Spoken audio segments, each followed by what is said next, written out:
So my son got his first haircut. What? Unreal. Let's go. Did you go kid or did you go Dominican Papichulo? It's not like you're asking, did I get a kid to cut his hair? No, did you go for like a kid's haircut or did you go, how's my little baby Uber driver? So this was a difficult decision. Because you're Dominican and your wife is not. Which side won the argument? So I was trying to figure out, and people can weigh in and what I think, because we didn't end up going to my barber, right? Because how old is your baby now? He's 17. 1 year and 5, 6 months. Yeah, 17 months, whatever. Enough with stop it. We have years for a reason. It makes a difference in a 12-month-old versus an 18-month-old is a very different time in a baby's development and how they could handle even getting a haircut. So that's why I mention it, but. So this was a difficult decision because I go to a Dominican barbershop, Papi Chulo, the whole thing, right? And just the most ignorant thing said between barbers. 100%. That's how you know it's a good haircut, right? Telling multiple phone calls of different women. All of them he has relationships with. Correct, right? This is part of our culture. 100%. We've adopted it. We understand that this is how some Dominicans might be. Yeah. Look, whatever. It gives you good faith. You got to excuse some of it. Okay, we got to look past some flaws. Yes, of course. When the quality of the fade is high. So so I was thinking, I'm like, should I go there? Is this the environment that I want my son to get his first haircut? Because it could be a lot. It's overwhelming. It's there's a hookah. There's a karaoke. There's machine. merengue playing. It's a little loud. There's a lot going on. And I've been bringing him to a lot of arguments. It's a very common thing. I've been bringing him to the barbershop to just like, yo, this is where dad gets his hair. Soft launch. This is going to be you in a couple months. You get to sit here and roll your eyes quietly as people tell you that, the reason their cousin disappeared has nothing to do with the random women in his life.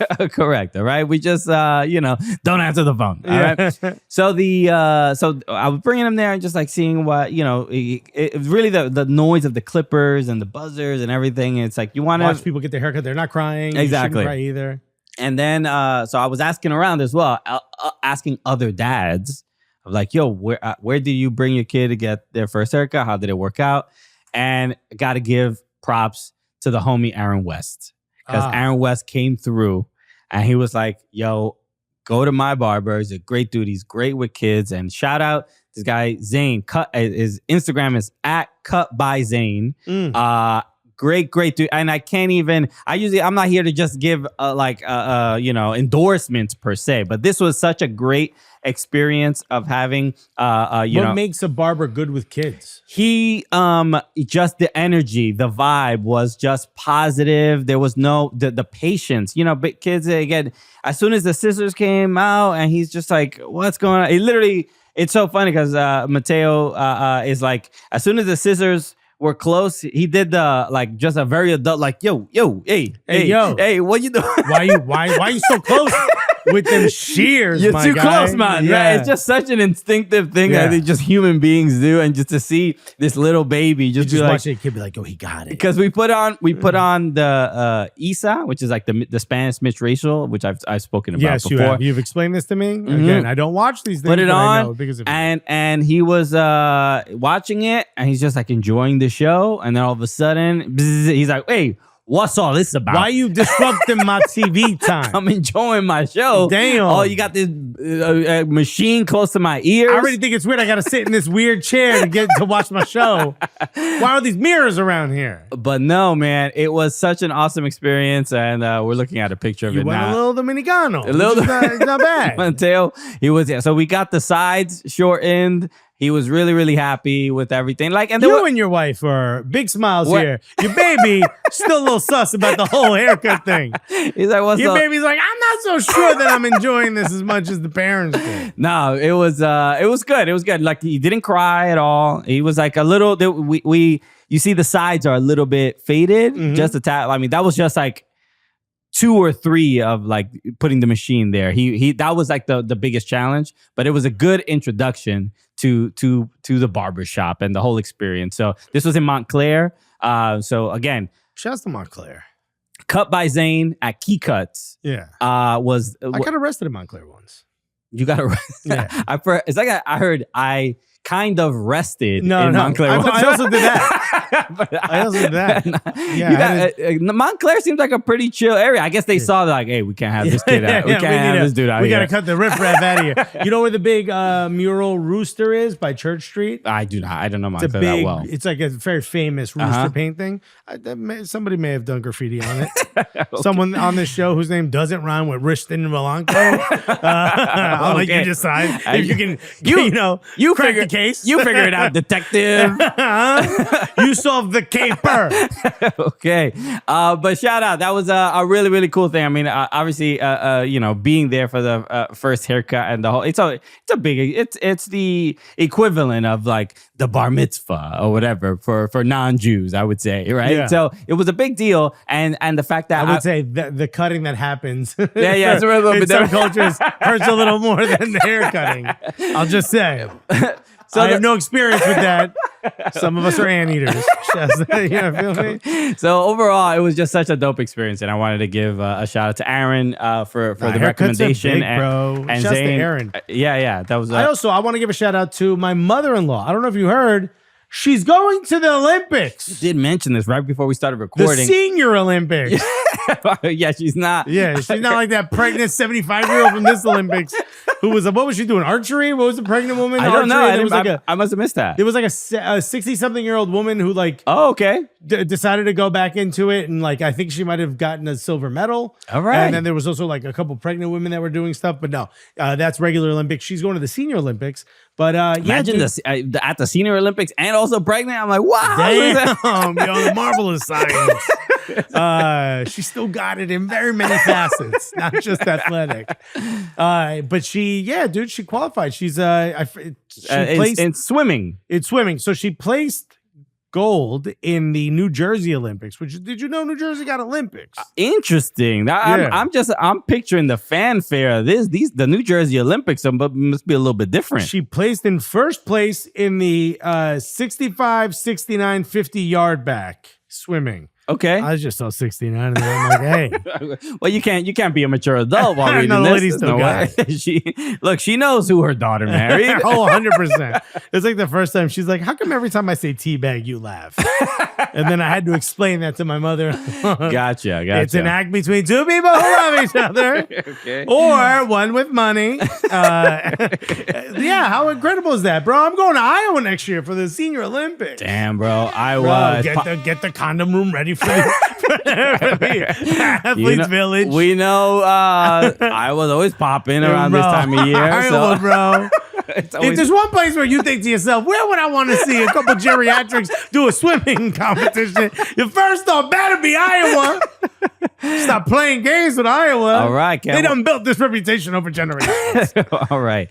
Well, maybe you can go to a state fair. Ooh, out in Iowa. Get a little bit of fried butter. You want some fried butter? That'd be lovely. All right. Would you eat fried butter? Bro, we got to go to Iowa. You got to come to Iowa with me. We got to do a live Cooligans from the Senior Olympics, bro. What's the Iowa team? The Des Moines what? The Blast. Isn't it? No. That's the Menace. Menace. Yeah. It's the Baltimore. You're confusing them with the Baltimore Blast. Yeah, which we all thought about once or twice in our lives. No, isn't Des Moines, Idaho? Des Moines is Iowa, not you Idaho. Sure? Yeah. And Iowa City are the two big cities. Iowa City was the one I was thinking of. Yeah. Okay. Bro, let's go say what's up to Caitlin Clark's family. Is she from Iowa originally? I know she played college. I have no idea. I don't think she's should from know. there. I don't know. Anyway, hello everybody. Welcome to the Cooligans here on Yahoo Sports. My name is Christian Polanco. My name is Alexis. We going to Iowa Guerreros. Okay, let everybody know. Imagine we became the #1 soccer show in Iowa, bro. That would be huge. Why are we not already? That's How a much great competition is out there, bro? Bro, what are you listening to out in Iowa? Iowans. Actually, if you are a fan of this show and you are in Iowa, let us know what we should do / eat when we're in Iowa. Correct. Would appreciate it. All right. Big show today. We got some huge guests. All right.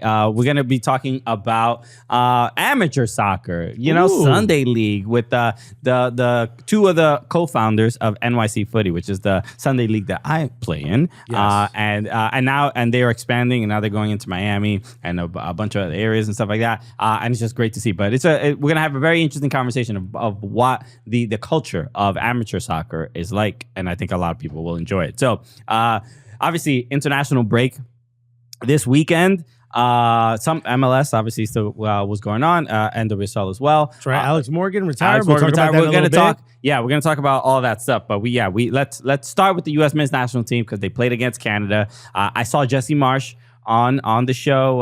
Call it what you want. Call it what you want with Jimmy Conrad, Charlie Davies, and Jimmy got a nice drone dig in. So, I did not see that. You didn't see that clip? Oh yeah. So you made a nice, funny drone joke. Very nice. Love to see. I love the courage. Do you remember the bit? The bit. It wasn't the tightest bit. Right. It was just like very Jimmy-like. Jimmy, just the kid takes chances though. He That's took the part of comedy. I want to give credit. That's part of comedy. As a person who works in soccer, as a person who works in soccer, I'm like, props to you, Jimmy, for bringing it up. And but also, we did it better. But go ahead. You were saying, what was the bit? The bit was essentially, what did you see the clip? Yeah, he essentially made a joke about having drones.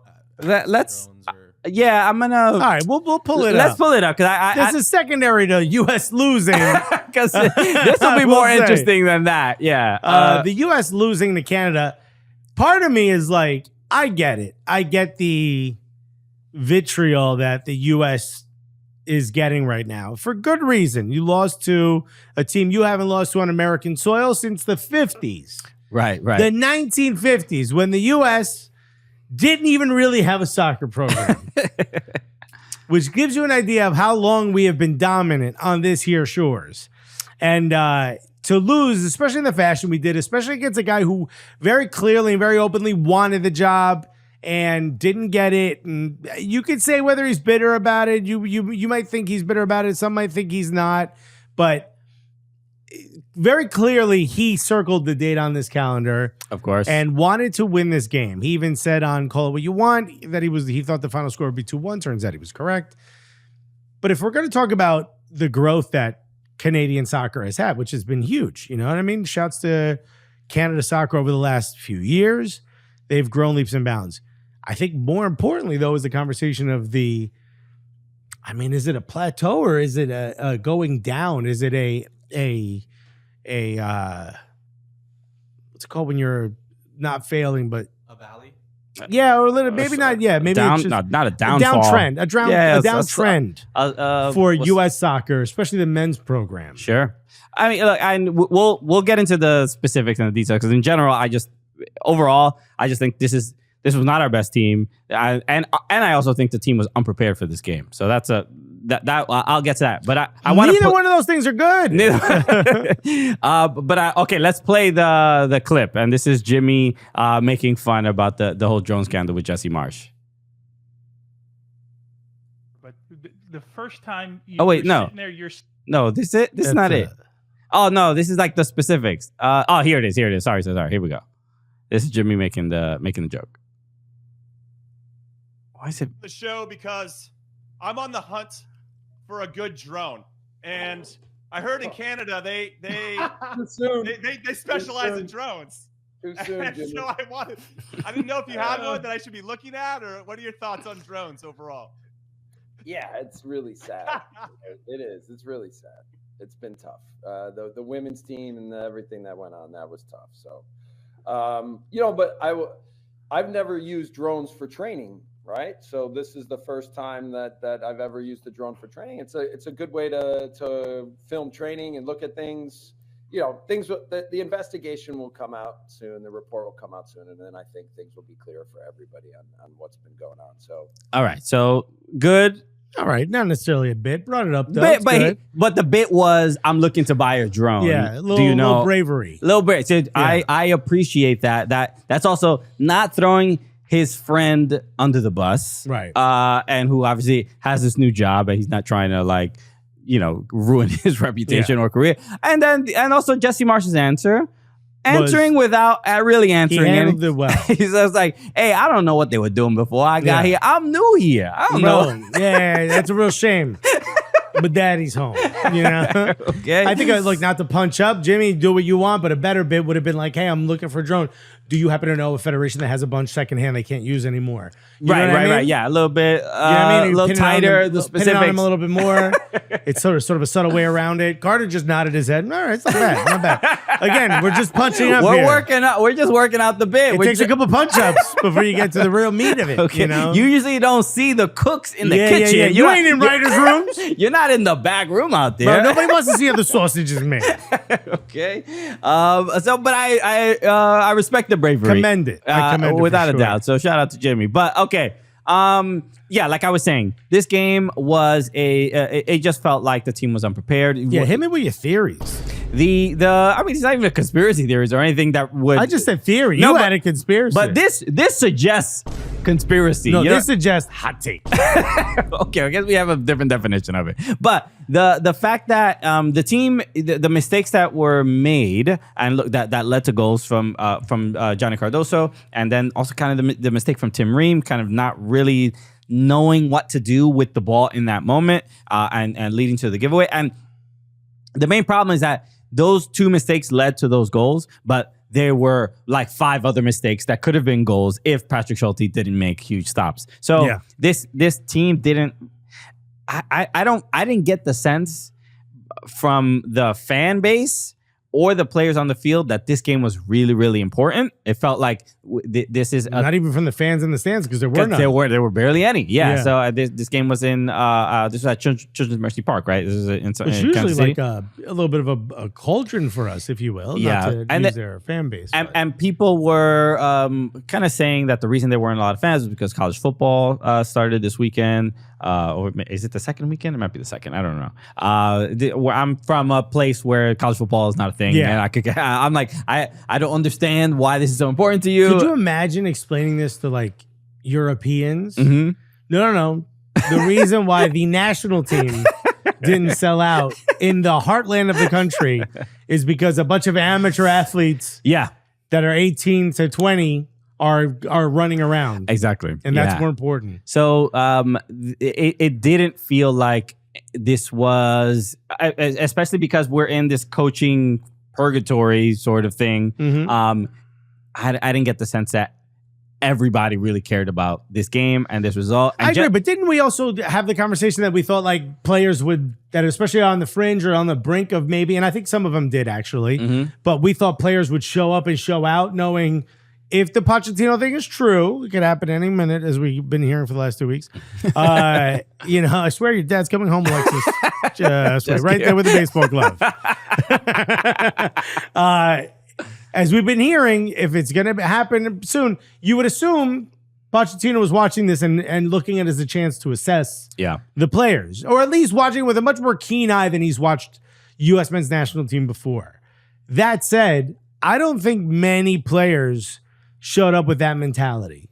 I didn't get that sense either. I would say if I had to put on a list players that said, I'm going to try to raise my stock, at least try to raise my stock in this game, I'm looking at Patrick Schulte, I'm looking at maybe Christopher Lund, and I'm looking at Aiden Morris, top of that list. Without a doubt. Even though it was a half, Aiden Morris, I think, proved to you why the move to Middlesbrough and the success he's having there isn't circumstantial.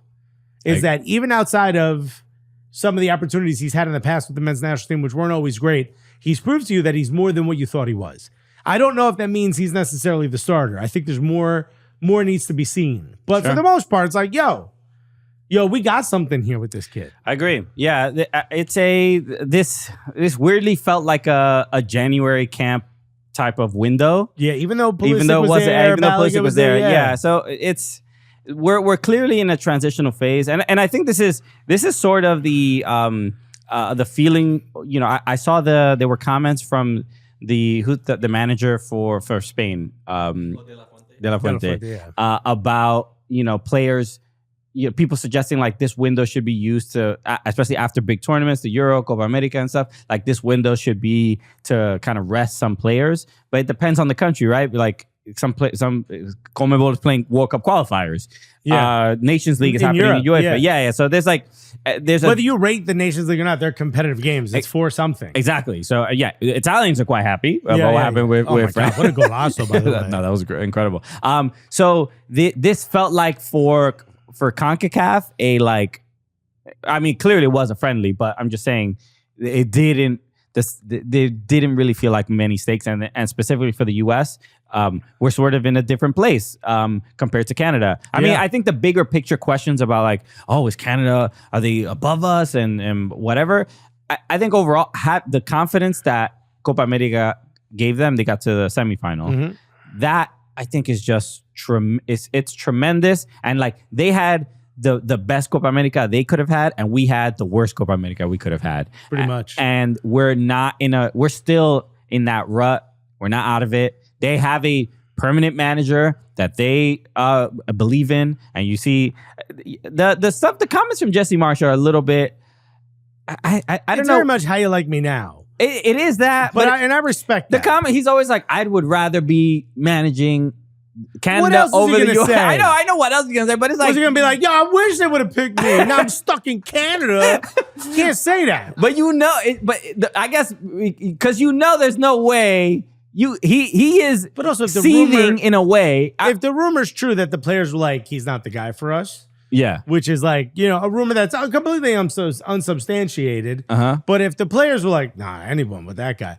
Then if he knows that could be why he's very like. I don't think maybe whether he does or does not, I would imagine that he's probably not have had very positive conversations. Well, and he has mentioned that when he was one of the co-hosts of Call It What You Want, he had mentioned that the conversations weren't like really great when he was talking to U.S. Soccer. So I imagine there's like a little bit of bitterness. It's just his success makes it where he can be subtly bitter, and then also a little bit of like, look at me now kind of a thing. But it's almost like it's like not necessary. It's almost like he's gonna constantly be asked, and he probably has to address it from time to time. But I'm personally feeling like, all right, it's getting a little old, the reminders of like, I'd rather be here because she likes me and you did not. You didn't want me, so I hope you're happy.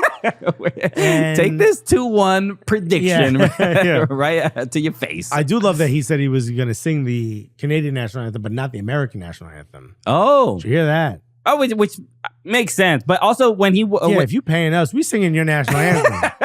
Okay. Christian and I will be out here be like, dear Kim Jong-un, our gracious leader. There's no way we'll ever know what the actual national anthem is, but it's probably pretty close. I got to be honest, whatever I just did, he might be like, that's it in English. It's like if that's how we do it. When you ask AI to come up with a national anthem for Kim Jong-un, like, boom, that was it. AI stands for Alexis is intelligent. Let's go. So, here's what I'll say about the team. It's frustrating because you expect even our B team or A.5 to be able to compete at a higher level than we did in this game. Yeah. But that said, bro, if we don't have Jedi Robinson, if we don't have Tyler Adams, and we don't have Serginho Dest on that pitch, we cannot play this style of football. We just absolutely cannot play out of the back, pass through pressure type of soccer. It's just not happening, bro. Yeah. And if we're gonna go forward without those three players, or at the very least two of the three, so we're like, all right, we could do it over here on this side. We're just not overloading the midfield. We're not creating pressure on their press to pick a player, or to at least tread the middle in between players to make himself available for both, and then passing quickly around that press. Without it, they're essentially they just collapsed on us, and we had no answer. We had zero answer. Johnny Cardozo is not as bad as he looked, but the reason he looks so bad is because he doesn't have the players around him that are creating those pockets where suddenly he has space. But you see what happens when he doesn't have space. But the mistake, the giveaway that led to... Oh, when he called for the pass and then didn't know what to do with it as soon as he got it? Again, I just said he's not that bad. Not as bad as he looks. That's what I say. I honestly don't even blame any individual players. I really think it's just who is the coach that they Mikey Varys, something like that. Yeah. With all due respect, I mean, it's the main thing is just like the players did not seem. With all due respect, I'm not familiar with your game, sir. They just weren't prepared. And I don't think that's the fault of the coach. I just think it's of this particular coach. I think it's we're in a weird place. Like it's kind of annoying that the Pochettino stuff hasn't been sorted out. Like the players already addressing it. I've seen them on Morning Footy sort of talking about it. They're like, oh, well, if it happens and blah, blah, blah. But it's like, we're talking about it as if it's truth and it's all over the news. And now the players, we have an international window and the players are not getting this direction from the person that they thought that they would by now. So I sort of blame U.S. Soccer on this result. But obviously, it's not that significant or meaningful of a result outside of the fact that we're used to beating Canada all the time, and this time we did not. It is significant that I forgot who tweeted this, but half of the matches we've had since the World Cup have been under an interim manager. It is significant that in the first half we were outshot for the first time on American soil since the last 50 matches. 17 to 7 or 8, 17 shots to 8. But even in the first half, I don't think we had a shot on goal. That hasn't happened in the last 50 which is crazy matches. Going back further, maybe 50 some matches is overshooting the number. I can't remember the tweet exactly, but there's a whole list of stats that say this was not just a bad game. This was a historically bad game. This was an embarrassing game. Look, and again, I think the second half proved better than the first. And again, if you beat Canada 7-0 in a friendly, that still doesn't mean you're a great team. You know what I mean? Sure. It's a friendly. It should matter. But to look this bad matters. I don't think you gain too much in a friendly, but you could definitely lose something, and y'all lost something. Yeah. And as far as I'm concerned, you walk out of this game, this should have been embarrassing for everyone. I agree. I mean, and I think the poor attendance reflects that as well. That it's even a bad. It's an institutional. You can't walk away and go, but we made money on this. Bro, we failed across the board. Okay. The other, I want to make sure we also talk about Alex Morgan because the legend. She announced that she's retiring right after we record our show, which is, pretty rude of her. I mean, you have to call her out a little bit. But no, Alex Morgan, she announces her retirement last week and announces that her final game will be this Sunday, last Sunday, yesterday.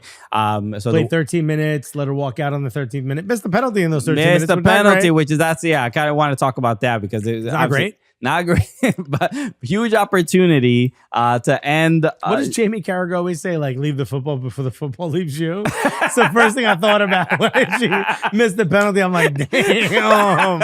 It ruins like the story a little bit, but I think it's a reflection of I'm going to say this, but I want to give Alex Morgan her flowers without a doubt, but missing that penalty, I think, is a reflection on what the last 2-3 years have been like, where, we look at that World Cup. She obviously didn't get called into the Olympics, and that was kind of a shock to some people. But when we saw her performance at the World Cup, when we were baffled at how she could continue to get starts when the team was just not producing anything. Damn, you cooking her on her retirement, dog. I swear. Yeah, she walked away from the game, yo.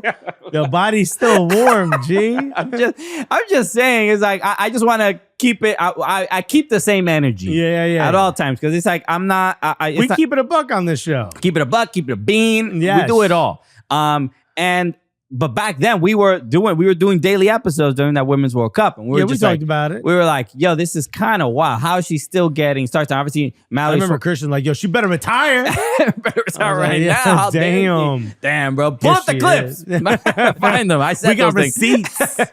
No, man, it was. I think there's been a steady decline for the last, especially the last 2 years, where she, even for her club and country, was just not finding goals, not finding opportunities, not really creating chances. And I understand I want to congratulate her. Obviously, she's having another baby. Charlie's going to be a big sister. And And that's where I want to make sure I give a lot of credit because I mean, Alex Morgan is one of the greatest players that ever, especially wore a USA jersey.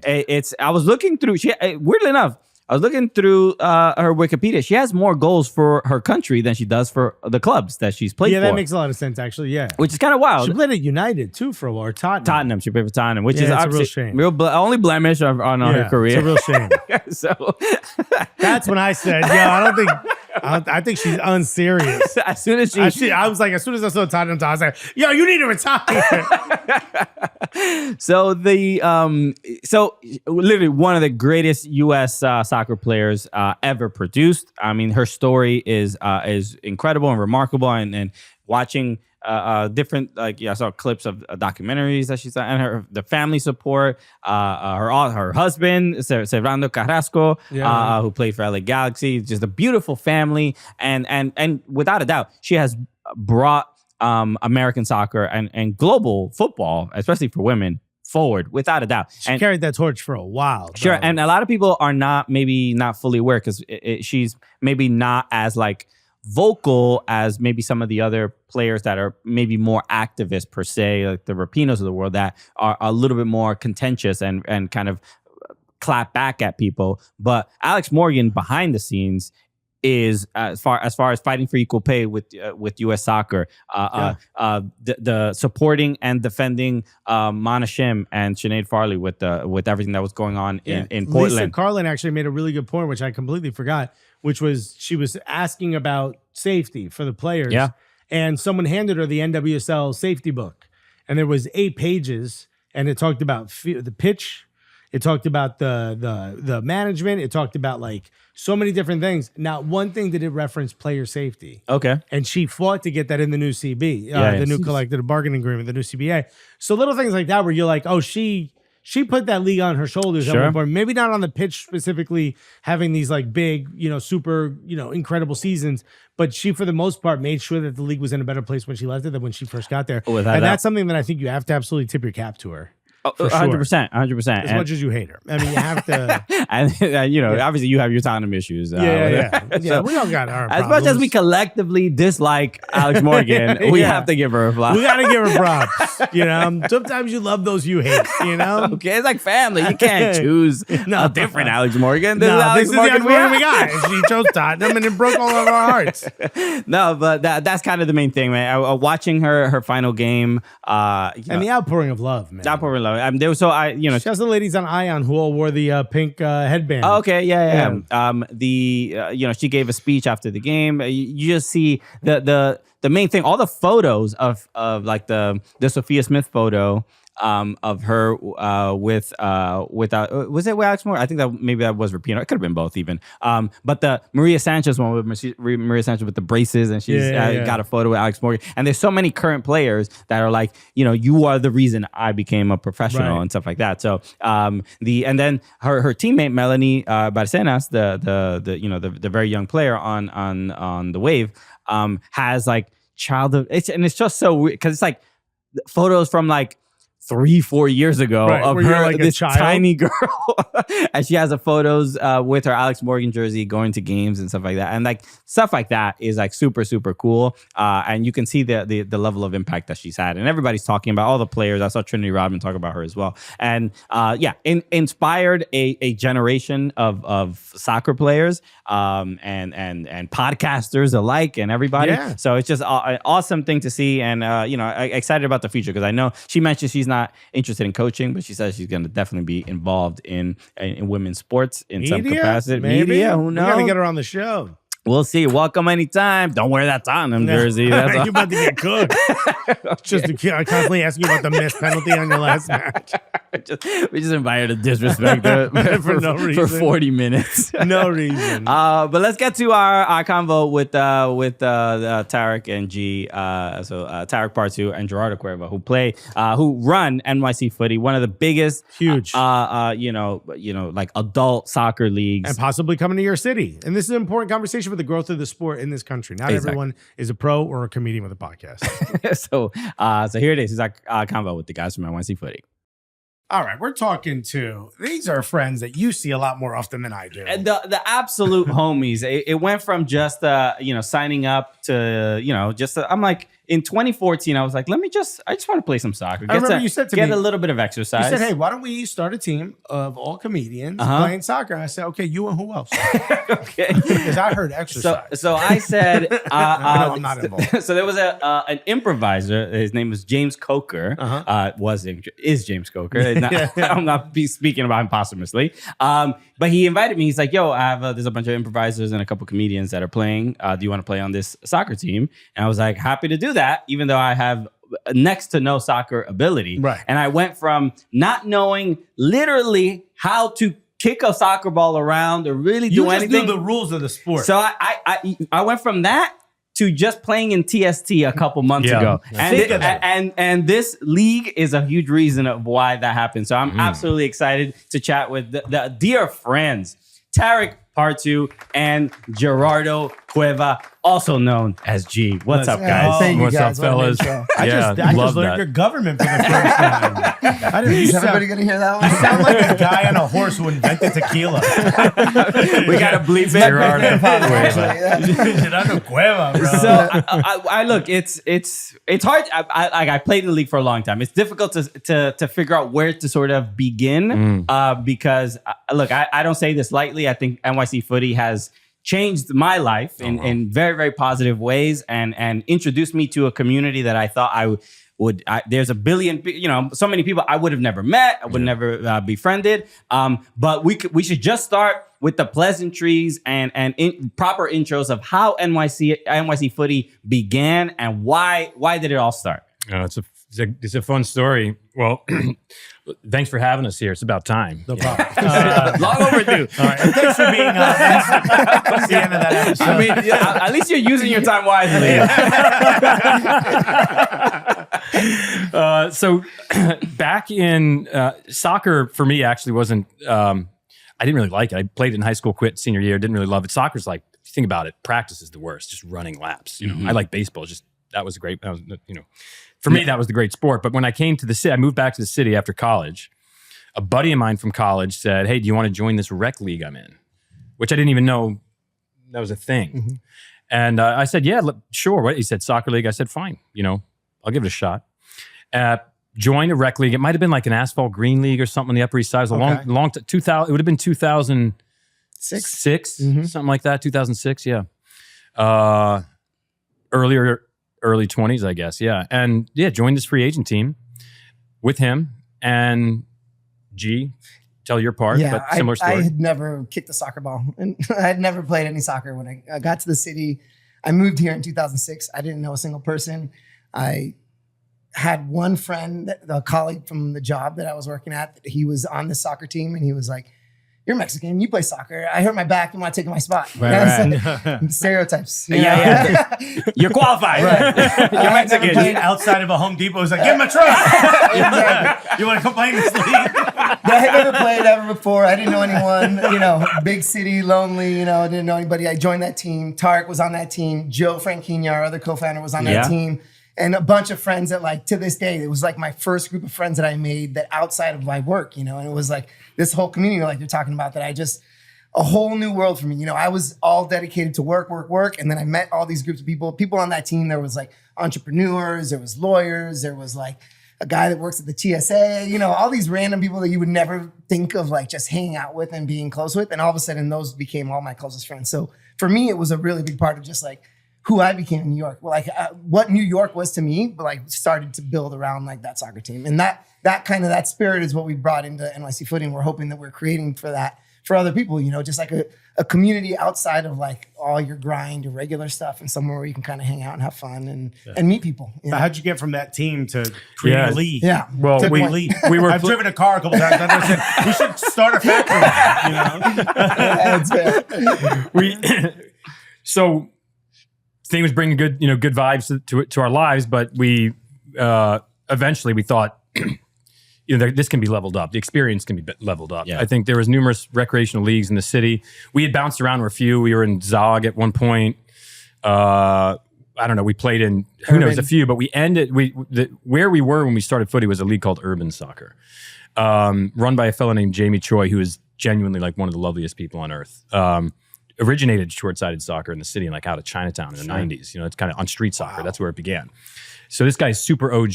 And Jamie, if you're listening, you know, I was talking to him this morning. I talk to him all the time, but his league was wanting, in my opinion, for some like a professional level experience at the rec level. That's what we wanted. You know, we wanted real jerseys.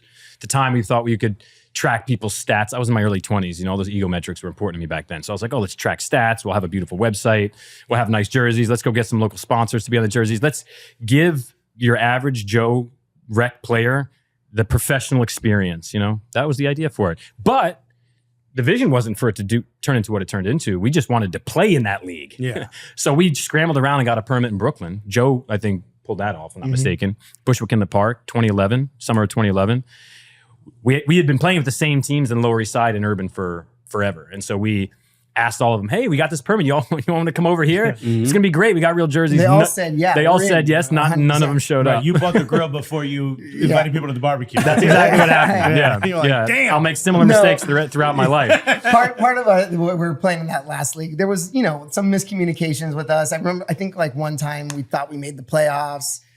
Some people changed travel around. Then we found out the day before, oh no, never mind. We miscalculated. You're not in the playoffs. Oh, We got wow. all upset. So it just, you know, we thought it was like, oh, screw this. We could do this way better. And so now when we mess up, anytime we mess something up, we're like, we just create another side.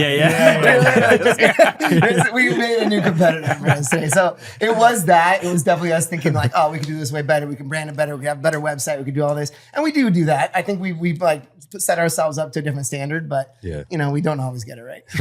We wanted something for ourselves that was different. And it seems that translated pretty well to other people. Yeah. Especially the professional level. We had his buddy, great photographer, came in and he's like, hey, my boy Davey will come take some professional photos of everybody. And this guy took these great team photos. And at the time, when we were much smaller, every team would take some ridiculous photo. We'd put it out on Facebook, which was the rage earlier on. And people would see that and I want to be part of that league. That seems to be cool. And that's kind of where... Shout out Davey Wilson. Davey Wilson, big, yeah. Yeah. So one of the things I wanted to... On our show, we obviously have a lot of...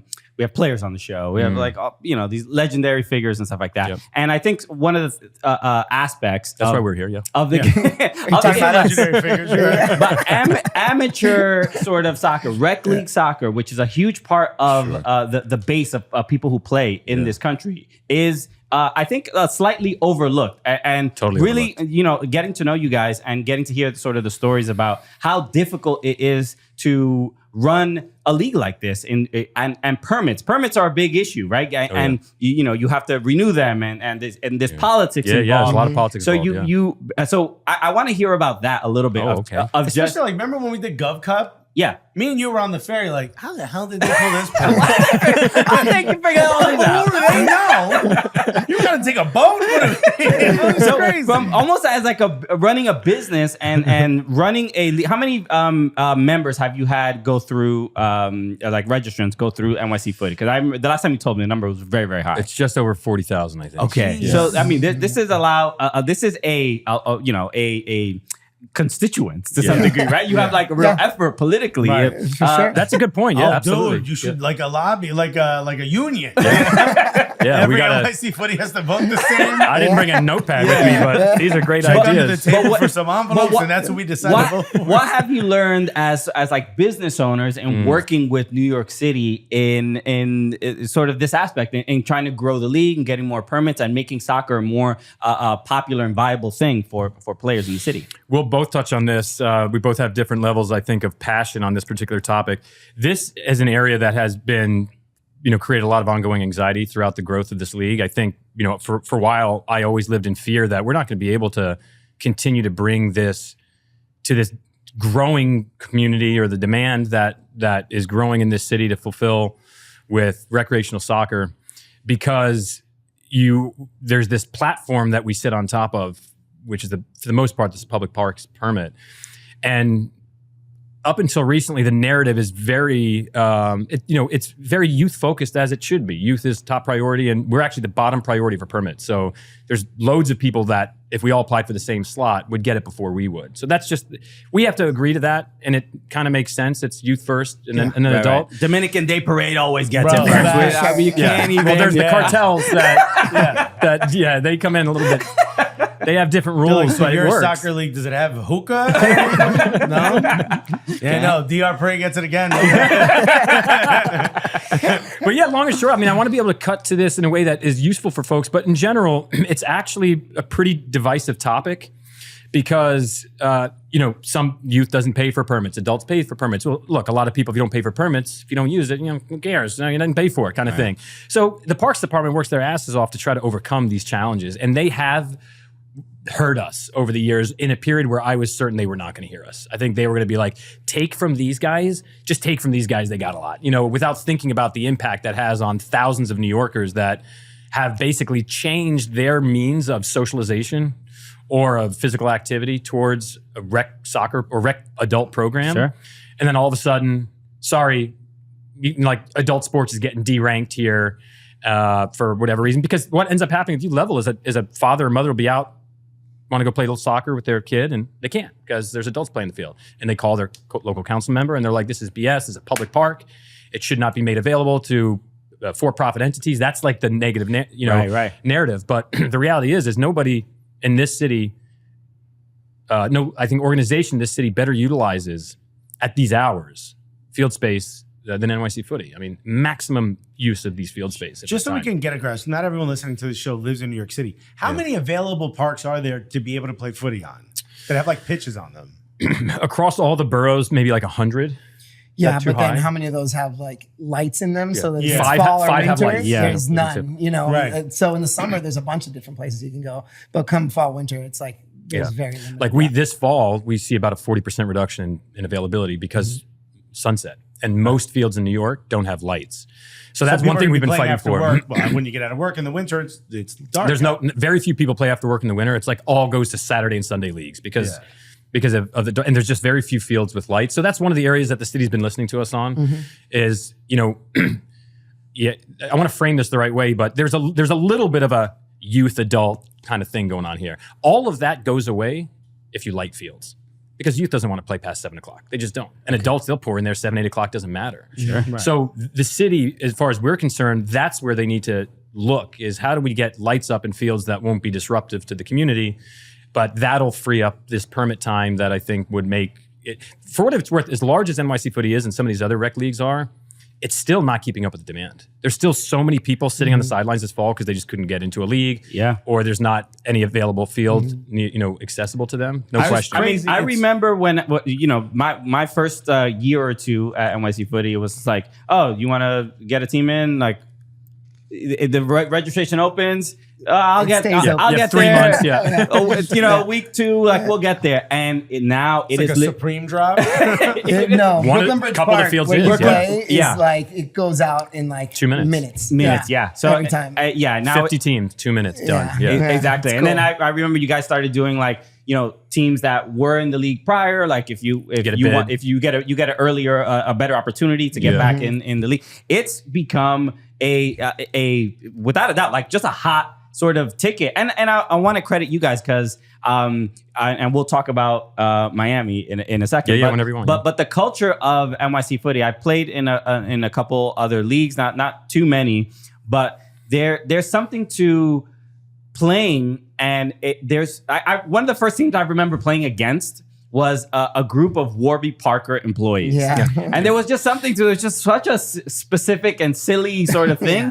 But I remember playing and just being like, I'm here to have a good time. And I've been playing in footy for about 10 years. And yes, there's been the occasional like hothead and somebody getting mad, or I've seen a couple yellows, couple red, nothing too crazy. Yeah. But for the most part, there's a I don't know, at least a consistency week to week of like, I'm playing against people that are also not psychopaths. Totally. That are here. They're not here to get scouted. They're here to have a good time. Nobody's like verbally abusive or like that is just sort of comforting for to the degree where there's other people like other comedians that I've who play soccer and I've invited on the team, and they're like a little bit of like, why isn't it like more aggro? Yeah. And I'm like, No, we don't nah, have bro, that's not what we do here. You should have seen the Etsy WeWork brawl. That was nice. crazy. Those Etsy guys are crazy. Yeah, it was crazy. They sell a lot of knit stuff, but they get the aggression out of it. No, but yeah, it's something so important to us. We are not shy to kick teams out if they don't bring the right attitude. And I think that kind of sets the tone and the message that we have a whole process of like warning people. I mean, like if you don't get the vibe of what we're trying to do, there's other leagues that you can go and like break people's legs on, but this is not it. Like, I don't care what the rule is. If you're going to like hurt somebody in the way that you play, it's not going to be allowed. I don't care if you got the ball. I don't care if you got the ball. It doesn't matter. Like, it's not allowed, and we don't put up with that. And like, we want a place, we all work. I'm like in my 40s, dude. Like, I want to go to work the next day and walk there. And I also broke my leg last winter. If you get like a tear and you're out 6 to 8 weeks, you're not on some sideline hanging out. You're like, dude, I still got to go to an office, bro. I take the subway. Yeah. Absolutely. No, I mean, the reason I ask about how many pitches there are, just to understand the grasp of how difficult it is in a city with 8.5 million people, everyone trying to get 100 pitches. That's a good point. Yeah, to just 100 pitches is insane. So at some point, you guys have to grow. I'm assuming outside of those 100, and that you've actually done that. Well, we've hit the place where over a year or two ago, we were like, oh crap, we have no room to grow in New York. Even though there's more demand. We've reached the limit of space that we're going to be able to get in New York City. And then we grew a little more. And then we said it again. We grew more and we grew more. So somehow we keep finding little pockets and new fields, private places, You gotta tear down an orphanage to build build a football. How about those you said you wouldn't bring that up. Oh, you Project 2024? We agreed. No, this is good. This is good for the community. The kids will play. They gotta be outside. They get a discount. They get a discount. That was part of the kids can be refs. Free hat. We pay them to be refs. We pay them to be refs. Look, no roof over your head, but the hat kind of is. A little bit. both protected from the rain. My goodness. Ridiculous. But we are definitely, that gap is getting smaller and smaller and smaller. There's definitely running and you're out of seeing space. it. You're seeing, we had like a post-COVID surge. That was the craziest moment, genuinely, like make or break moment for the business after COVID. But it's now starting to, we've hired a ton. In the 2.5 years, went from maybe 1 full-time to 15 full-time. And we went from 12 refs to 80 refs, I think we have this season. Just boom, really. Mm-hmm. And it was us pulling all-nighters constantly to try to make sure the wheels don't fall. It's a very complex business if you think about how many points of failure there can be. 100%. So many points of failure every day. On too. Sundays, we have over 100 games playing. I mean, there's so many points of failure on a single Sunday, and you want people not to have to work the weekends and all that. But anyway, you start to see it saying, okay, good. Growth is you're seeing that we're reaching a limit. But you still can't just decide you're going to go somewhere else. In our case, Miami being the first one. Congratulations on that. Yeah, let's talk about that, because now there is MIA Footy. Oh yeah, absolutely. And look, as someone who's been obviously playing in NYC Footy for a long time, and now that I'm excited about the fact that it's growing. But what is the we've spoke, off mic, we've spoken about sort of just like the plans and stuff like that. But getting to start something like this because I know you started having games in like New Jersey and things like that. But now it feels a lot more remote. How do you sort of transmit the same footy culture to a whole different city? Great question. I think it starts with the leadership that's going to be helping execute that. Mm-hmm. And in many ways, you're looking at it. I think the two founders are committed, and G and I are, of the founders, the two of us are very committed to leading that effort. So we spend every time that's freeing up because the team's growing. G and I are like focused on Miami. We're focused on making sure that we set the right tone down there. But we have a GM, a fellow named Alex Mendoza, who played in footy for ages. Met his now wife in footy. Their baby is due like any second now, I think. Wow. Like maybe we'll get a text message while we're here. But he's in Miami now. He lives there now. He lives there. We hired a wonderful young woman who basically landscaped the country all major tier 1, tier 2 cities to give us the best cities she believes for footy potential. And she found, 4 key cities, and Miami was one of them. And I was like, gee, there's 4 cities. Miami, yes. I was like, oh, all right. Like, I don't even know if he knows the other 3, but you're Miami. I just want to go to Miami as much as I can. They're like, Miami, Sheboygan, Wisconsin. You didn't let me even get to it. Billings, Montana. And Delaware. The whole city of Delaware. And you were like, yeah, we're going to go back to that Miami. No disrespect to Sheboygan. Billings, just for listening. But Alex, you might have met him before. He started a team, the Yacht Club, that always plays. Yeah.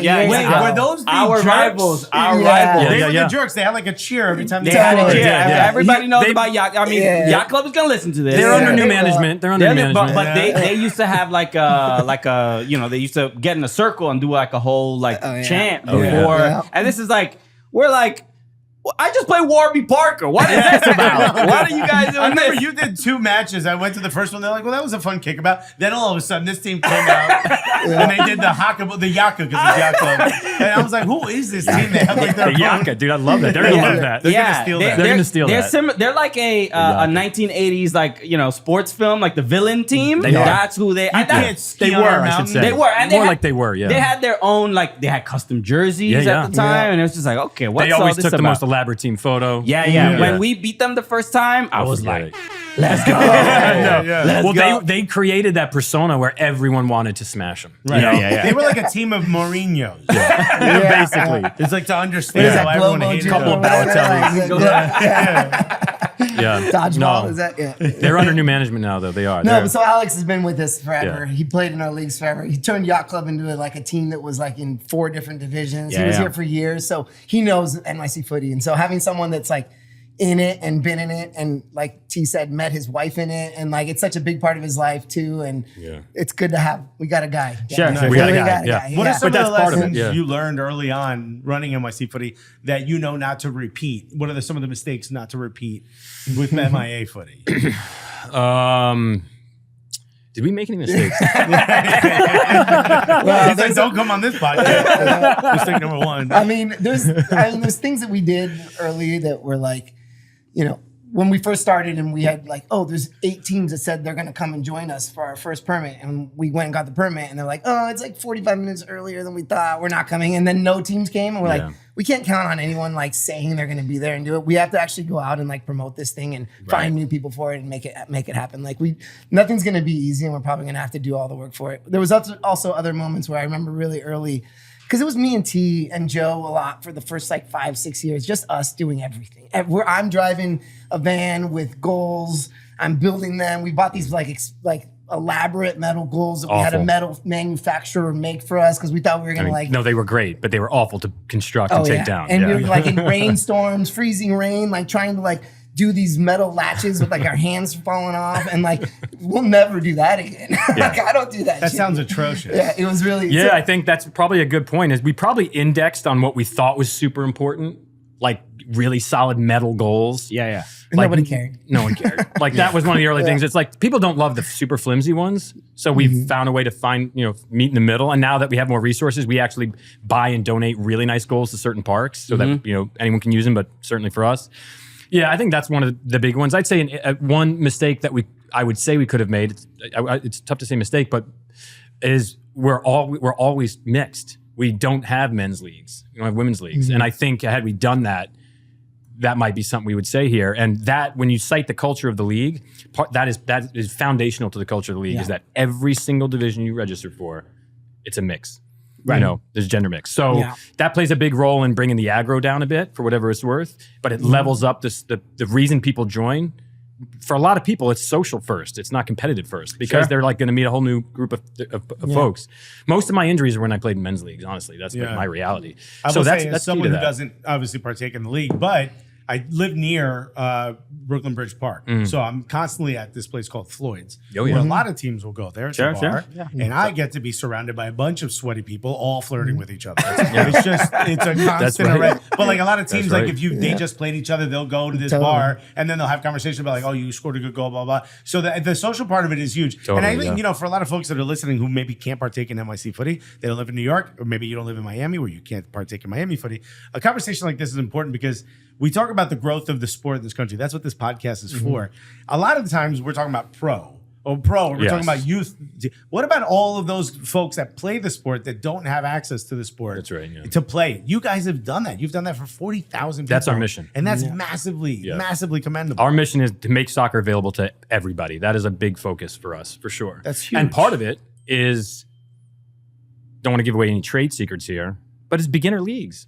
Yeah. Like the second we unlock beginner leagues, all these people that love this sport that were on the outside looking in had a home to You're had looking a at a place to play. success right Look here. at a success story right And here, me, everybody. I didn't do any TST tournaments. Don't get me wrong, but One day you'll get as good as me, Yeah. Jay, and look at me as an inspiration. I did That's go, what you're here I did for. go World watch Cup, right? you do the TST Yes, tournament. I He played. played on a team with a guy who was in the World Cup. Yeah. He went from Yeah. playing with a bunch of improvisers, in a park. And people who make glasses for a Yeah. living. Yeah. That's Warby right. Parker, because Burger King FC was busy that week. We had to play Warby Parker, and now look at him. It's huge. It's remarkable. And we were looking that. up my stats before we started recording. How many seasons have 32 seasons. I played 32 seasons. How is that physically possible? Yeah. How many seasons are there in a week? Four seasons in a year. Okay. So that, just so everybody knows, that's one little difference is, But you're on two teams. but 4 seasons in a year. now. That's 10 years. You're kind of, that's basically it. Yeah. I mean, you play 3 or 4 seasons a year, you're going to rack up what you've racked up.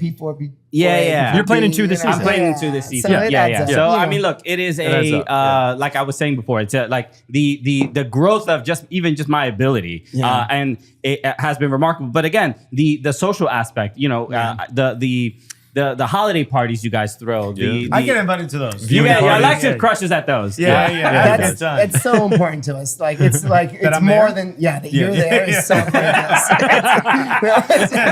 We can't have a party that's all I without was gonna Alexis. say. No, so look, That's what you're here for. No, but like we want to do it's watch parties, it's holiday parties. Yeah. We just launched this Paloma kit brand. We we got the ball behind us as well. Christian was one of the models at our I fashion was. show I launch was. party, which was a really, we found a really cool loft. Yeah.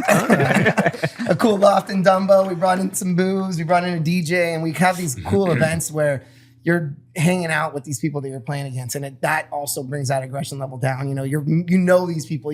I play on so many different teams on that Sunday league that I played on your team. I played against your team. I played on Yacht Club. I played against Yacht Club. I've been on all of these and against all of them, and I'm playing against all my friends. I'm not scared someone's gonna go out there and try to rip my legs off because it's against all my friends. It's not like a bunch of random people, And so I think those other things that we do is what really. I think it was your team, builds though, up. that broke my tooth. Actually, it was one of my former teams Yeah. that I broke my leg against. So I take back everything I said. Yeah, but I mean, we've had a comedian, Sarah Talamash, Of course. who had a ball kicked to her face and knocked out her tooth. Oh, really? And that happened. I mean, look, Yeah. she's fine. Everything is okay. But God. but that's part of the game, My unfortunately. reintroduction to soccer, that one league we played on, the first game that I was brought up, that free agent team where I met G, very first game. I think the first touch of the ball that I had in 10 years, maybe, I had line of sight on the goal. And I was like, I'm going to kick this thing as hard as I possibly can. And it went right into my own teammate's face. And she stopped playing. That was it. She went to the bench, she quit, didn't come back and play again. And I was like, thanks for inviting me to the team. I'm glad I'm She's here. like, I wish I could hear you through the swelling. I don't know what you just said. Hilarious. I want to show this because just to highlight. This is incredibly convenient because I was. Are we about to see a goal? I was playing this Sunday, and I got to. This is really self. It's no. I Aggrandizing just want to highlight again to everybody who may be interested in joining NYC Footy or MIA Footy. Don't, because this is how high of a level it is. No, Christian plays up. Christian TST Polanco. That's what he makes us call. But somebody was filming the game. The opponent was. The opponent was. But you guys bonded them. I just want to give him a shout out. Christian Cater. He was the one who was filming the game, and we were playing this against a team named Heatstrokes, and we beat them 4-0. Yeah, the Heatstrokes. But I scored a goal in this game, and I want to just. I just want to. Sure. What color are you? I'm in green. You're in green? You'll Okay. see. Let's see it. Okay. You'll see. He's all the way to the right. You see, okay. Ball shot from Kristen. Oh, okay. Oh, The redirect. touch. How about the Christian. redirect? Slavan Ibrahim Polanco. that is great. How about that, bro? That was nice. Very, very nice. Christian, Just- that's a beautiful goal. You're wearing pants too, huh? It was hot that day, wasn't it? It was very hot. Well, no, I'm not wearing No, he's in pants. shorts. I have dark legs. No, he's got socks all the way up. I- Oh, yeah, your socks pulled all the way up. Yeah. So yeah, man, this Very is nice. you could be this could be you. Yeah, Let me tell you, there's a guy on my team, his father shows up every week, records every single goal. So in our WhatsApp chat, it just gets filled with all the goals. Damn. It's so much fun to watch that. That's like that thinking about iterating on the business. How can we make that happen one day for everybody? Because our whole group loves it when Jerry drops in all the videos. And look out at Jerry. you. Yeah. Jerry, dude. Yeah. Shout out to Jerry. I need a Jerry, mostly because I grew up without a father. But I could use this somebody just to film me, though. That'd be kind of all right. So everybody listening, I know it's not exactly it's partly a commercial, but very much a. But no, this is a story This about is- friends of ours. I mean, you started NYC Footy right around the time this podcast started. Uh-huh. Look how That's far right. they've grown. Look how far you've grown. Literally, This is part of the awesome. growth of the sport in this country. Is this kind of Yeah, stuff? Exactly. we're sharing in that experience for sure. And what's still surprising to me is how many people in New York City, don't even know that recreational soccer is like a thing they could do. Right. I think it far outpaces people that actually know it exists. I had a phone call, and I never. Every once in a while, my phone must be buried somewhere out NYC Footy. I pick it up. A woman. This was like 6 months ago. There's a woman on their line, and she's asking about the league for her son, who's 24 or something. He's coming home from college. I can't even believe this exists. He's obsessed with soccer. I was like, oh, where are you out from? She's like, oh, we grew up in the Upper West Side. I was like, you're from the Upper West Side? You didn't know this exists? She said, I had no idea this exists. My son had no idea. It recurred because they just texted me again yesterday as he's joining his very first league. And I was like, wow, if people that grew up in this city, Upper West Side, multiple parks up there, but Booker T. Washington, fans. Yeah. Fred Douglass played soccer, don't know that there's an organized rec soccer league in the city. I mean, so how do we help spread the word? It's tough because there's not much. There's nowhere else to play. If we start putting subway ads up, there's nowhere to put the people that'll be registering. exactly. You know what I mean? But and that's that's something the city's gonna have to work on. They just cut the budget for parks a little bit. So there's always an uphill battle there. But that demand is soaring. And I think this city does have a responsibility to try to meet that demand because it's such a great outlet for adults. Mental outlet, physical wellness, mental wellness.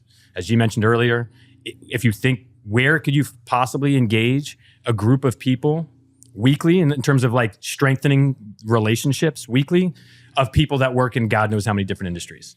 Right. Most of your friends are either in your industry or, you grew up with. Sure. Yeah. Or you go to the bar, you meet people, but you're not strengthening those relationships, Right. Everybody's soccer team is made up of people of all sorts of different industries and backgrounds. I hope that guy a joins beautiful because thing. if your mom's calling to help you join the league, Oh, he at registered. 24, Yeah, he told me. Yeah. You need friends, bro. I don't know what. I don't know. You need friends. You got your mom calling leagues at 24. I jumped to some conclusions. I did. Fam. Yeah. Get out there, bro. But guys, I know. everybody, Come join us. Yeah, We'll get you just some talk to friends. people. You just walk up and say hello. everybody, And it starts a conversation. everybody, have your mom go to nycfooty.com and register Your mom's you. favorite soccer league. 24, your mom like, my son wants to play soccer. So nycfooty.com, miafooty.com if you guys want to check those out. Nice. But no, this has been us out. long overdue, guys. I Thank you got so one more much. plug for MIA Footy I want to drop. Yeah. too. Oh yeah, go for it.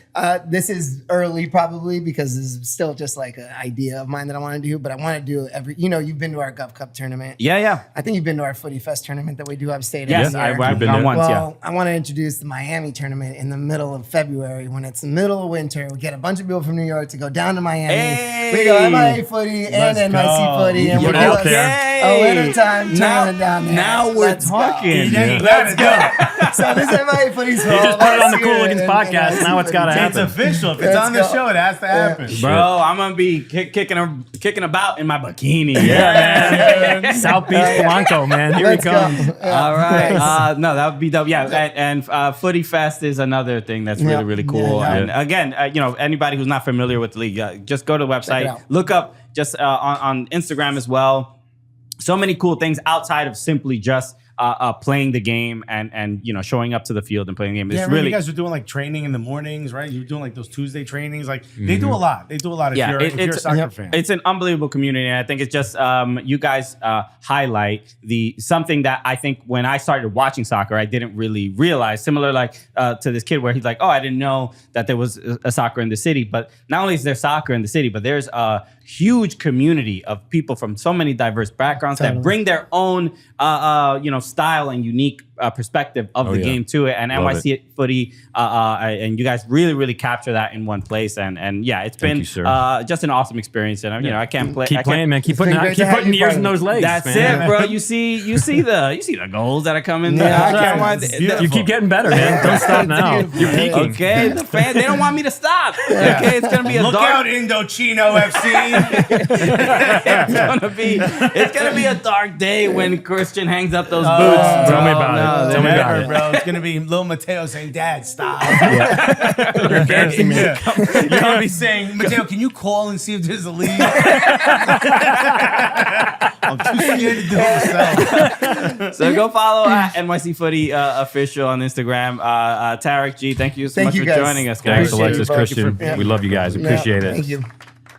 God, NYC Footy guys are great, aren't they? The best, man. I'm so happy for them. I mean, we started working on them when they were very small, just a couple of pickup games around the city. Now going to new cities. Hopefully, they're in a city near you. But it goes to show, man, at the roots, at the grassroots level, you can absolutely make a massive impact on how the sport is viewed and followed in this country. Yeah, and I would argue there's like a big get out and vote is how I feel like I sound. rock the vote. Yeah. It's it highlights, I think, a huge part of just the soccer and football culture that the U.S. Has that I think is it's very unique. It's very unique, but it's also a little underground to some degree. Well, I think what makes it so unique. Everyone else is very in your face. Exactly. Here, it's like, how do I even find a game? You're right. Because there's something. You go to Bosnia, you know how to find a pickup game. You know what I mean? There's something to I've always said this about like Bosnia. Bosnia and really just play some pickup games out there. How about this USC Olympics in Bosnia? Now I think that would really. I'm sorry for the GDP of Iowa. So, but there is I lost my train of thought because of the Bosnian stuff. So very unique about how underground it is here. But that soccer in itself breeds community, I think, better than any other sport. I mean, NBA, I feel like the other sports, because they are essentially inherently bigger and had obviously the head start, obviously NFL and NBA, it doesn't. Obviously, there's very much pickup culture in basketball, but very easily. Yeah. But the outside of it, like you may not be watching. You may not go to a watch party of the NBA Finals with the dudes you play pickup with. You know what I mean? Yeah. But there's something. You could just go to a random bar and find that. But you kind of need to make a community if you're going to follow the sport here. Yeah, exactly. And that's why I feel NYC Footy does very well. And a lot of just adult leagues where you're friends outside of just playing the game. So that's why I think I hope that was highlighted very well with those guys. So shout out to them. All right. Let's move on. We got a couple quick things to wrap up with. Some MLS news, right? Yeah, so one of them is Columbus Crew played against the Seattle Sounders. Yeah, Wilfried Nancy was just here before we started recording. He is furious. We called him up.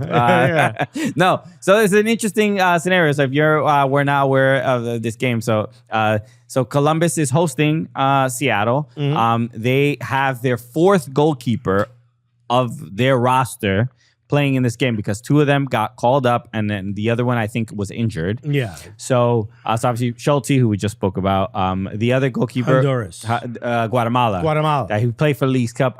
His name is blanking me right now, but they obviously aren't available, which is fine as long as the one goalkeeper you have left, doesn't get injured or a red card or anything crazy like that. As long as that doesn't happen, boys, that's exactly what happened. Which is why I referenced that. My man crashed into Jordan Morris Yeah. and one of his teammates and ends up getting sent off. He yeeted himself into a group of humans. So obviously one of the center backs had to in like the 46th minute. Yes. This was a long time. This is like when Mike McGee did it for like the last 10 minutes of a game. This is almost an entire half. Correct. And the crew end up losing 4-0. I loved Rusnak with a hat trick. Yeah, I mean, so the foul happens. You're kind of outside of the box, and there's a free kick. Obviously, goalkeeper has to leave. Romero, he has to leave. Abraham Romero, he leaves. They get the center. What's his name? I forgot his name. That went in goal. He goes in goal. And I loved the comments from Brian Schmetzer, because after the game he was just like, they asked him like, well, what did you tell your players after the red card? He was like, just shoot a lot. They don't got a real goalkeeper. Yeah. Just love the real tactical genius. Man, all right, Pep, nice. Yo, you think it on another level. So obviously it's a terrible loss for Columbus Crew, who are incredibly dominant at home, especially.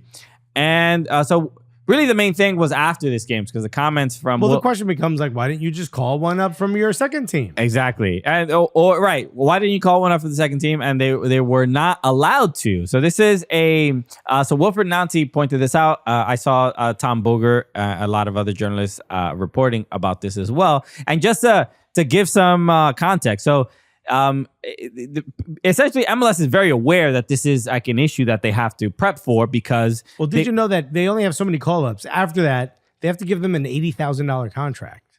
Right. So you have to essentially give sign them a full player. season. Yeah. So clearly teams don't want for one game. You'd assume like, well, I mean, our keeper's not gonna bump a clot into some other. and yet that's what happened. He would never bumbleclot himself into another. Into a group of players. So MLS is very aware that this is something that they have to prepare for, and give clubs the opportunity to have enough of a roster, because they play during international breaks. There's tournaments, and there's a lot going on that would require. Some teams are playing in international tournament like CONCACAF Champions Cup and so on and so forth. So they have this rule where you can call up. You have a certain number. I believe it's 8 or 10 or something like that. It's 8, and they used their first 2 got 4 call-ups each. Okay. So they did that 4 times, 8 times total. So they're out of call-ups. They have no more call-ups. Here's the thing. The Rebels also used all their call-ups, but they were able to get an exemption for an extreme situation, an extreme emergency. Right. But for some reason, the Columbus Crew were denied. Yes, and who knows exactly why? I mean, who takes their job that serious? Denied it. There's something. I mean, look, this doesn't help the MLS is a ridiculous league, folks. Who say too that. Many rules. There's a lot of rules, and this moment, and you can see. Well, let's play a little bit of the press conference after the game. It was 7 minutes. I implore you to watch the whole thing. We're not going to play the whole thing. We're just going to play a couple of seconds of it, because you can hear the disdain in this French man's voice. And remember, he's like a happy, slappy TV dad. It's a chill guy. He never gets this angry. Le MLS, the league, there is a clear evolution about the way we do things, the numbers of games that we have. There is addition for the Leagues Cup, there is addition for the World Cup, and so on and so on and so on. We are pleased with that. All year, when you ask me the question about how many games you're going to be tired, we have a lot of games and so on, I never complained. Because I said, we won. So this is the reward of the fact that we won. So we have games, and we are pleased with that. We are proud of that. But I cannot understand when there is a lack of coherence with a simple rules that why we don't use a call-up when we do the friendly game, the preseason game. So and that's so he's pointing out the Aston Villa game especially. So they use this call up for friendly that reduced the number of obviously of call ups that they were allowed for the full season. So this affected them in this exact scenario. They could have at least had a goalkeeper in this game, and they were not able to because they also the other alternative what people are saying and people are retorting with basically saying like, well, why didn't you just sign a guy? And he responds to this. He's like, how are we going to sign a player that may not be ready for this environment? I'm going to have to introduce him to this group and ingratiate him into this group when they may not really actually be prepared for that moment. So it's not 80,000. Which could halt his development. Correct. It could be too much too soon. He even said that happened to him. Okay. That he got into a senior team when he was 18, and by 22 he was already out of the game. Right. That he got a lot of money all of a sudden. He got a lot of responsibility, and then his development hadn't gotten to the point where he was ready for that call up just yet. So he's speaking from. If I had $80,000 when I was 19, right. It would have. I mean, it's not an insane amount of money, but for a 19-year-old. It's a little bit. It's going to affect you a little bit. You're going to get in a little bit of trouble. Yeah. I worked 7 days all through high school and college. I was not making $80,000, and I was acting like I was making $80,000. You know what I mean? I can only imagine what would happen if you got $80,000. But I think it's also besides the point. Like, why couldn't you do that? Well, we're going to sign a guy who's not ready, but also there's the cap, and are we now over the cap? And what's going to happen with that? And does that hurt? Do we get Dr. Tam next year? Right. There's just too many rules, bro. There's too many pieces. You pull one string, the whole sweater falls apart. Also, this league just has too many rules. Enough with the cap. Let the owners that want to spend. What's the negative of it being like, I don't know, 20 call-ups or because the CBA was written so that players wouldn't just continuously get called up whenever someone was injured. Yeah, they don't want to abuse it. Yeah, right, now it's like, all right, well, if you're going to call me up 5 times, you better give me a contract. Sure. Because now I'm only making the bonuses. But just why don't you have it like a sliding scale? The more times you get called up, the more and more you're getting paid the bonus, as opposed to, a little bit, $80,000. Or maybe at the very least, the call-up shouldn't count for a meaningless friendly. Or how about someone in the league uses common sense and decides that this guy doesn't want to have, a center back as a random second string goalkeeper in the game? Give him the exception. Yeah, it's kind of a ridiculous. It's stupid. It just feels like something that could be so easily avoided. But also, if you're the only keeper on the damn team sheet, don't get a red. Don't even risk it, dog. Stop bomb-a-clotting yourself into a group of players. It's just, you made your coach very upset. Let's also be a little bit responsible when we know that. Give up the goal. Keep it tight, my G. Yeah, at least you're still in the game. It's just kind of wild. So, pretty crazy overall. But look, maybe this could lead to some sort of change or some sort of adjustment. All they're going to do is add more rules. They're not going to take. But this happens. MLS is a very not proactive but reactive league. So it's just like this happened. It's like, okay, how do we avoid getting yelled at? Getting yelled at again by Wilfried Nancy. Maybe we'll adjust something next year or whatever. Just an interesting thing to see. The other thing to wrap up, we got a New York City FC. They have They changed the name about a couple months ago. Went from no longer NYC FC to New York City FC. New York City FC. So it's we respect you. We'll call you that.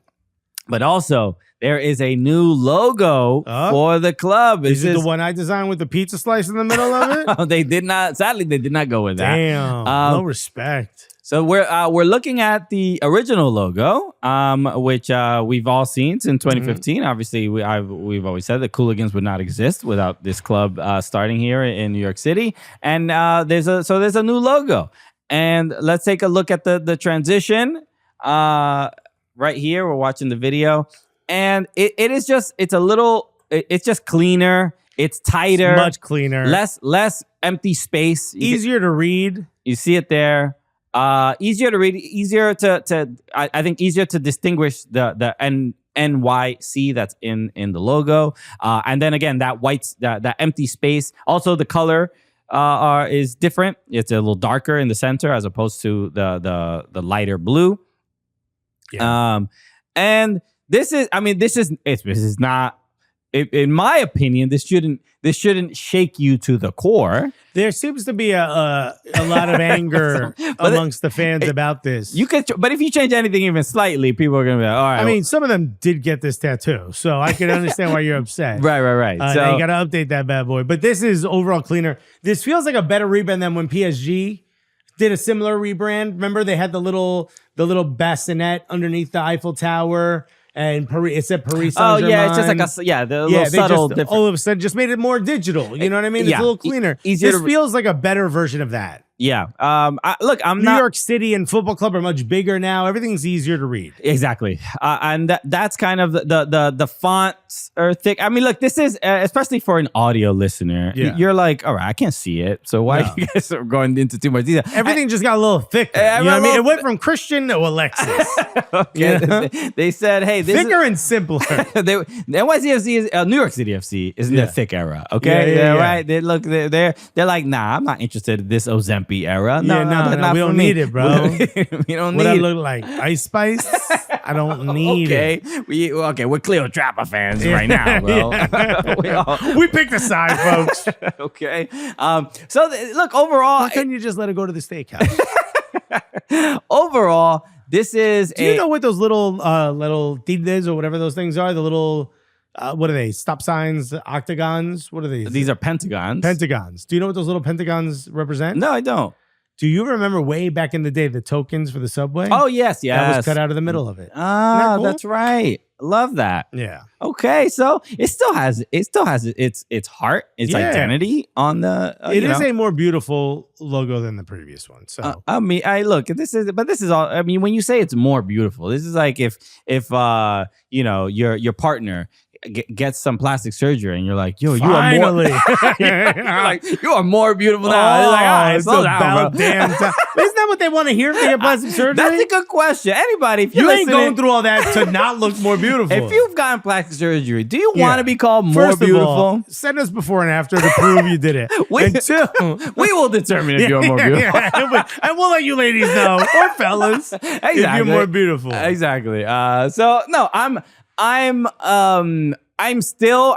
not unhappy with it. It also feels so incredibly similar to the other one that I'm like, there's not even enough room for me to like be bothered by it. No, it's like, somebody went on vacation, they came back dressing a little nicer or something. Exactly. Like, or they got their hair cut and you're like, all right. No, he's like, oh, you got some work done? No, it's like, no, I got a new shirt. Yeah. It's like, oh, okay. Why are your boobs huge? It's just the shirt technology nowadays. These shirts, man. It's an optical illusion. I'm your uncle. So shout out to New York City FC. Also, I was did I mention this on the last one about I did the Q&A? Yes, I don't even know if I mentioned it last time, but yeah, it's I know the people at the club, your fans of the club are just obviously it regardless of any change that could have been made, people are gonna. Well, this did leak. Remember, I don't know if you remember when they updated the app. There was, this was the logo on it, and then they were like, nope, no one saw that, and they kind of got rid of it real quick. Yeah. So it was very clear that they were going to update. I have a screen cap of it on my phone. Okay. It leaked on Twitter as well. So clearly this was in the works previously, but yeah, I'm not that worried about it. Yeah. Same here. We're about to get a stadium. That's the positive news. That's really what I'm focusing on a little bit more. All right. Look, if they put a bird on top of a ball, I'd be out. I'd be out. I mean, that's the NYC Footy logo. I know. Listen. You're like, they already got that one. I've already told them it's a little time to me. All right, everybody. Thank you again for tuning in. We got another, obviously, big episode coming on Thursday. We have another great guest coming in on Thursday because we're going to be talking about the upcoming EAFC 25. So we're going to have somebody talking about that a little bit. And and as always, make sure you subscribe. If you're watching on YouTube, hit the subscribe button. Any podcast, leave a review. Sometimes some people haven't done that in a little while either on Spotify or on Apple Podcast. Leave a positive review about or just talk about the plastic surgery you got done and how you feel about it. And tag us in that. Let us know. Feel free. So we'll be back on Thursday with a brand new episode. Thank you again for tuning in, everybody. We'll see you then. Peace. Love you guys.